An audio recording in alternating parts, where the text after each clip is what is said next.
Hey, it's Marty the Pasta Guy. Today I'm going to show you how to make a simple, quick Italian soup. Just uses a few ingredients, and you can even make it in one pot if you want. I'm not going to today, but you can. I've done it that way. And I also have some additional ingredients that I'm going to tell you about if you wanted to embellish it. But essentially it's really just a few things. My mom used to call this Santa Maria soup because that's the kind of pasta she used in it. But you can call it Italian egg drop soup if you want. You can do this three different ways. You can use, instead of eggs, you can use cauliflower with the same recipe, but just cauliflower, or get this, curly endive. Yeah, the most bitter green in the world becomes incredible in this soup. It's Italian magic. Here are the essential ingredients. Garlic, I'm going to use 2 cloves, but you can use more. It's going to be a lot of soup, 10, 11 cups of soup.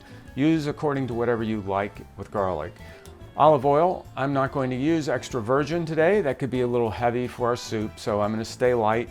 I'm going to use this extremely non-virgin, scandalously non-virginal olive oil, but we don't judge our oils here. No oil shaming going on at the House of Pasta Guy. Salt and pepper, and the star of the show, eggs. I'm going to use 5 eggs, but you can use more. If you're not scared of eggs, use 10, use a dozen. And pasta, soup pasta, parsley, and some grated Pecorino Romano cheese that goes on top when we serve it.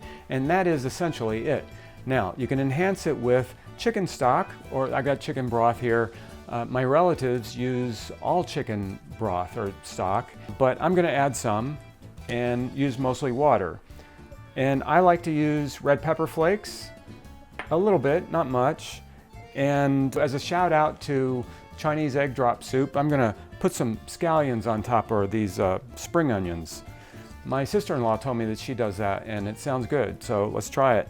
I use Italian parsley, and let me talk about the pasta a little bit.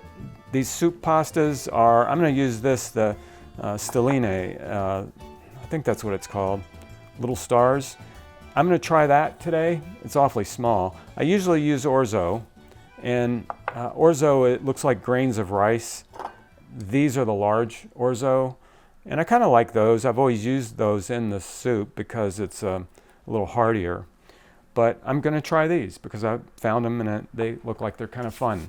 Let's go. First, let's get our pasta water boiling. Pour about 1/3 to 1/2 cup of olive oil in our soup pot. Add our finely chopped garlic. And my mom would say saute it until it's blonde, not brown, but blonde. The chicken stock is optional. It adds flavor, and these little cartons I use are 8 ounces, but you can use more or less or none. I'm using 10 cups of water. If you want to make less soup, then adjust these ingredients accordingly. Now let's salt our boiling pasta water and add our pasta of choice.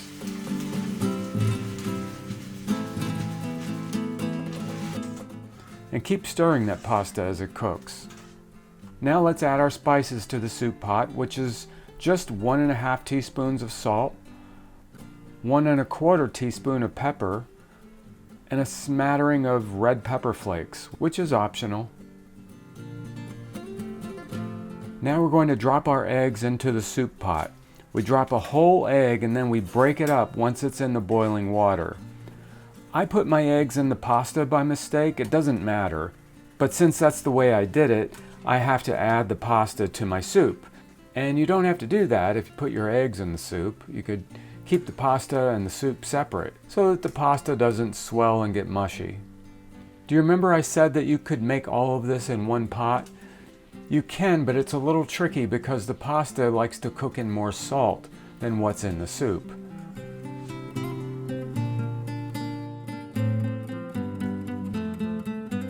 This is looking really good. Now we're going to add the parsley and it's ready to serve.